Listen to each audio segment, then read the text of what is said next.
What's up, everybody? Ben Reza here for Stokastic, and it is time to talk little PGA Strategy Show. We are in the midst of the FedEx Cup. There are 50 golfers left. We get a new course. We get not a new format, same format, no cuts, but a whole new challenge to tackle, and that's what we're here to do. I'm going to look at the data. We're going to dive into the plays and hopefully craft some beauties to give us a chance to keep the run going. I've been seeing some top-end Stokastic avatars on the leaderboard. Really exciting stuff. We'll talk about all that and more. I want to welcome you into the channel. All things DFS here at Stokastic, from the tools to the process, the picks, the analysis. If you like what you see, the like button, subscribe to the channel. Let's not waste any more time. We're going lightning speed today. Scotty Scheffler, Xander Hovland, Rory Morikawa, Cantley Aberg. We're not going that fast. Don't worry. Let's talk about the course before we talk about the players. Where are we? We are in Castle Rock. True story. I almost moved to Castle Rock once many moons ago. It really wasn't that long ago, but Caves Valley Golf Club. We are talking about serious elevation. The course is over 8,000 yards, but it's not going to play that difficult. Par 72, crazy elevation. It's not nearly as long as it seems because of that. What do we want? Well, it's somewhat of a mystery, but to me, pretty standard stuff. Ball striking, ball striking, ball striking. Give me the irons.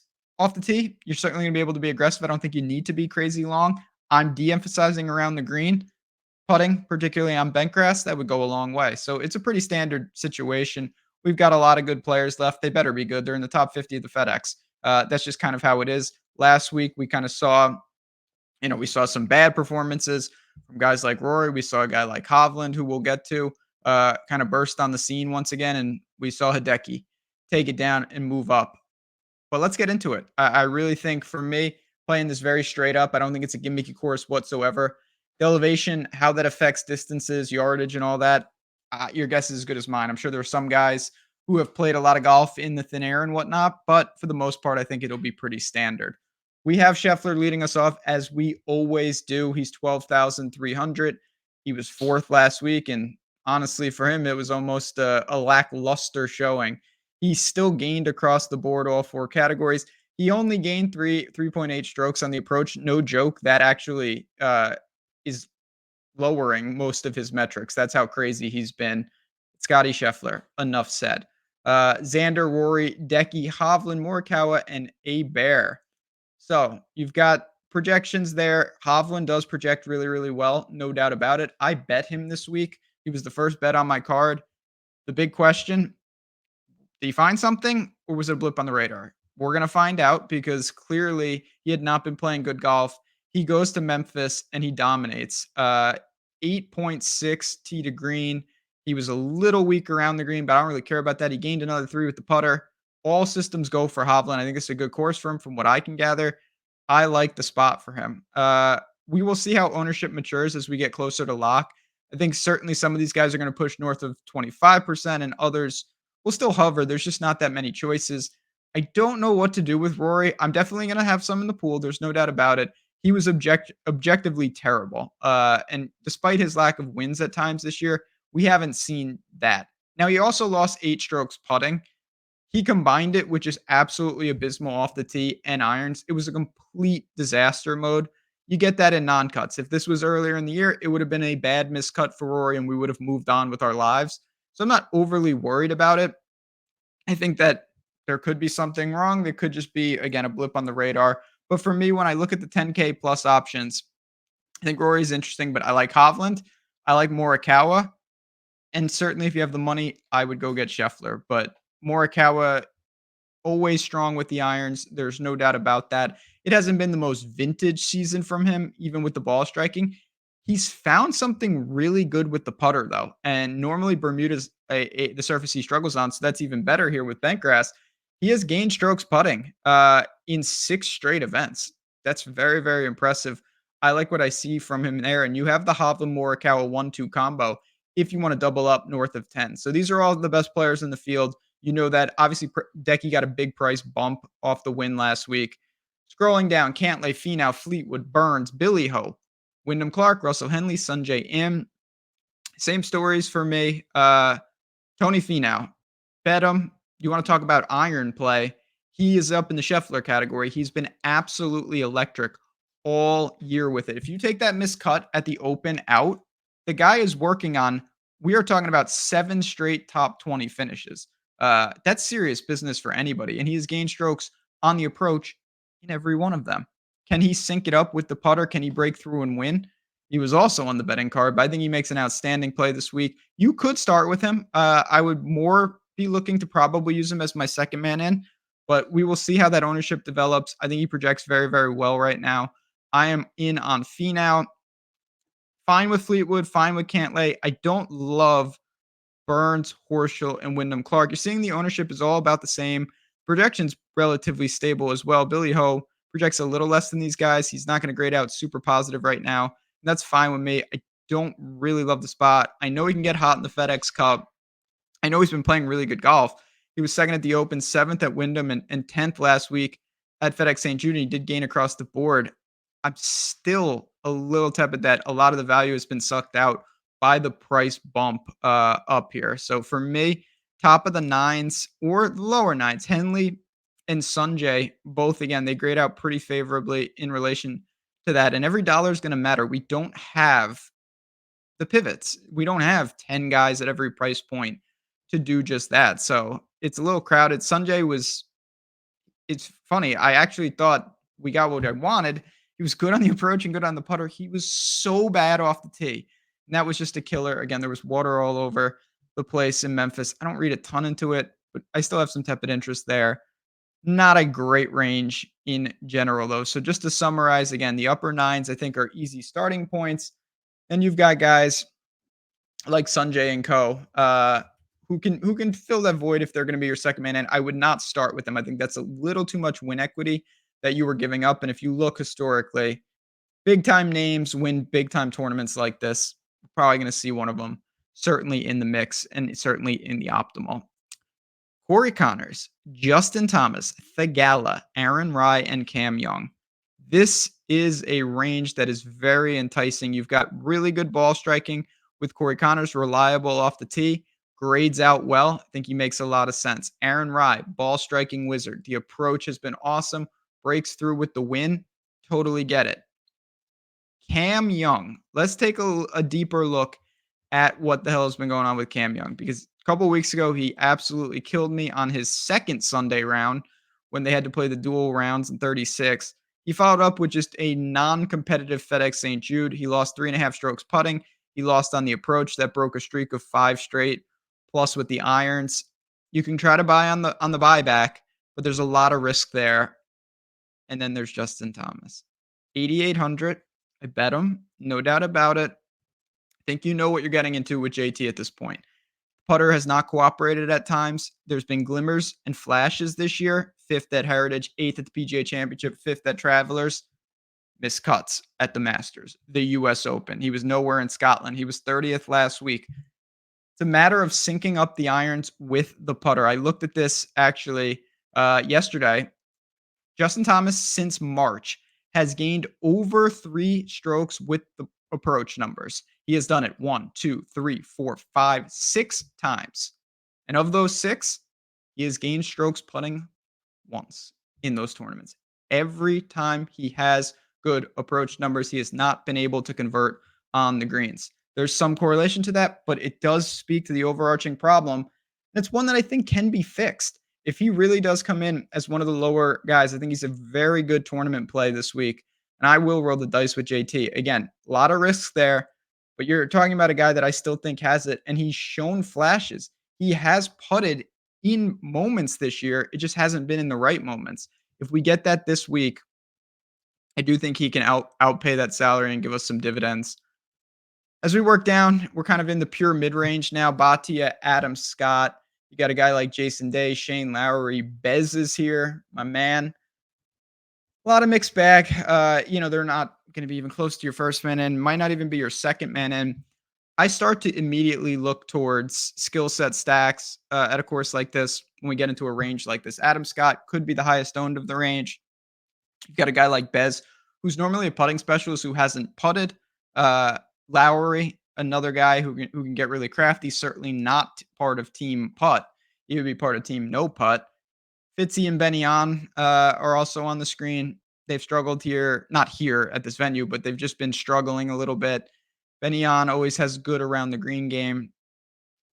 Fitzy crafty short game last week, not much ball striking.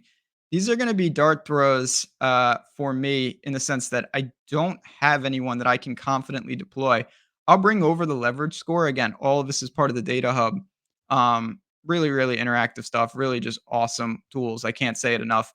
If you are looking to get this for obviously golf or any other sport, I mean, football's coming around. It is no joke. You get these type of contest generators, pre-contest sim, post-contest sim. The single lineup generator is a straight game changer. It is just awesome, for people. And I'm one of these people. I'm not making 150 often. That's a very rare thing for me. A lot of times I'm focusing on 3 max or a 20 max or even a single entry, a higher dollar one. The single lineup simulator can help me get a sense of, is this the right team for the right tournament? It's so easy to use. I've been using it every week, and I'm going to be using it for quite a long time. I'm really impressed with it. Obviously, I always encourage people to check it out. Links are below. You can do just that. Again, just to summarize this range, I think I will still go to Bez when I go a little short game heavy, him and Fitzy. If I go off the tee heavy, maybe Benny on, Adam Scott. Adam Scott, I think, projects the best, and I do think he is the quote-unquote safest. Famous last words. Bobby Mack, Alex Noren, Denny McPutts, Taylor Pendrith, Brian Harmon, Sepp Straka, Keegan Dunn. We'll get to Nick Dunlap in a second. You see positive leverage on Sepp Straka and Keegan. I do like Keegan, particularly if you go off the tee heavy. He's an interesting player there. Don't think ownership will be this flat, but at the same time, I don't think it's going to explode one direction or the other with a lot of these guys. Alex Noren, my guy, 7,500. Let's see what's been going on with Alex Noren. This is someone that he had a good run in with 10th in Scotland, 13th at the Open. Little hiccups here and there. After that, FedEx St. Jude, 30th. But he was solid everywhere except off the tee. He got himself into major trouble, lost over 4 strokes off the tee. I think that's a little noisy, though. It's such a, I don't want to say a gimmicky track, but you can get in trouble, big trouble with hazards. I actually like Noren here at 75. I think him and Keegan make sense if you go very balanced. Could be your last man in because, again, we don't have 75 players in the 6K range. We simply just do not have that this week. It's not something that's there. It's not something that we're going to have the option to pivot. I can scroll all the way down. This is it.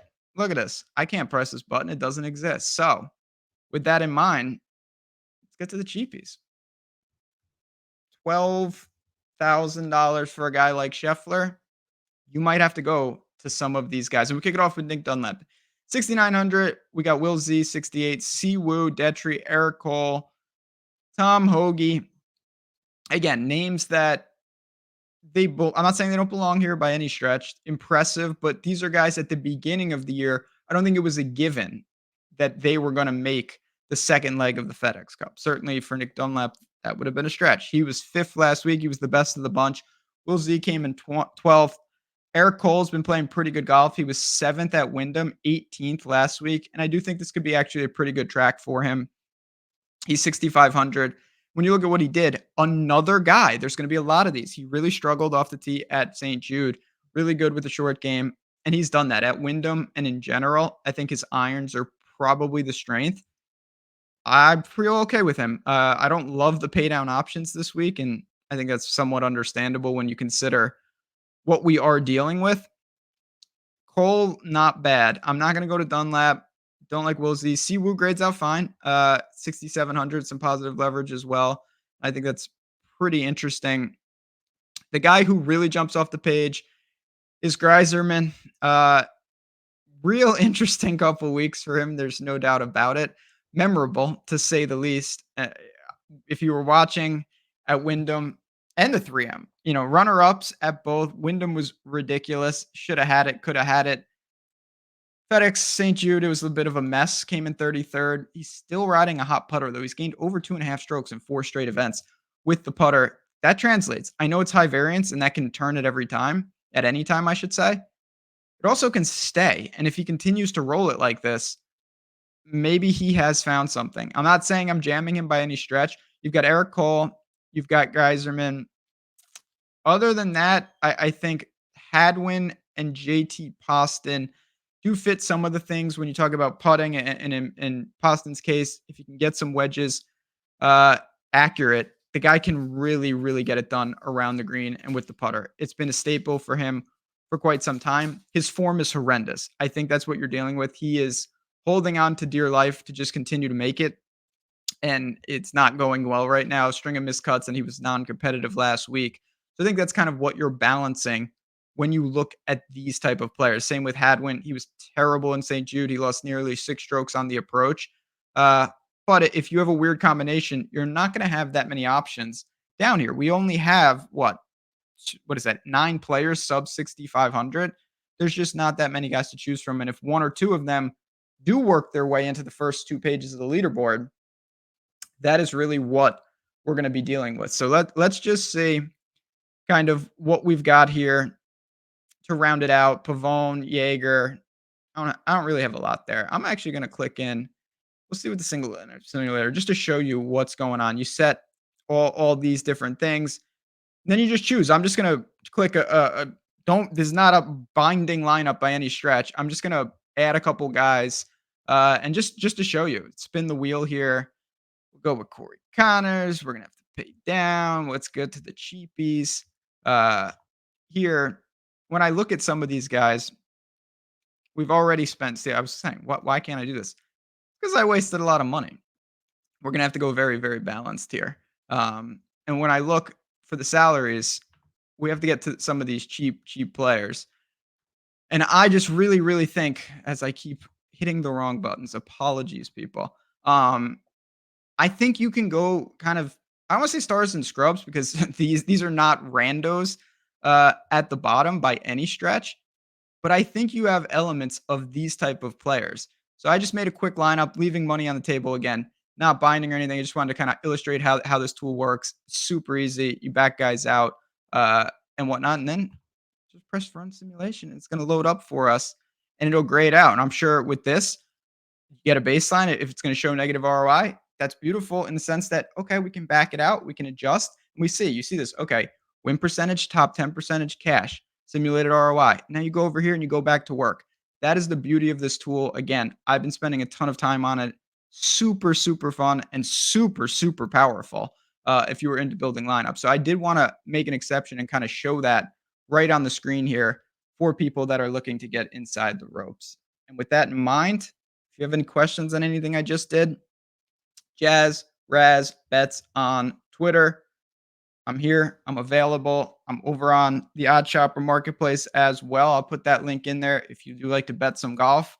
I'd love for you to join my Discord community. We're doing really good things. College football's heating up. I'm not going to sell you on college football in a golf video, but you guys know the drill. If you want to get in the action, I'll see you in there. But on that note, let's just keep it rolling in the PGA streets.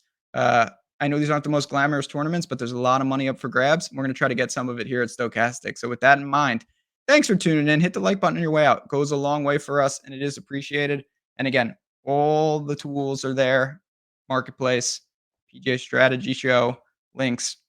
We'll see you inside the ropes at Stokastic. Good luck this week. Enjoy the BMW Championship. And I'll see you for the Tour Championship next week.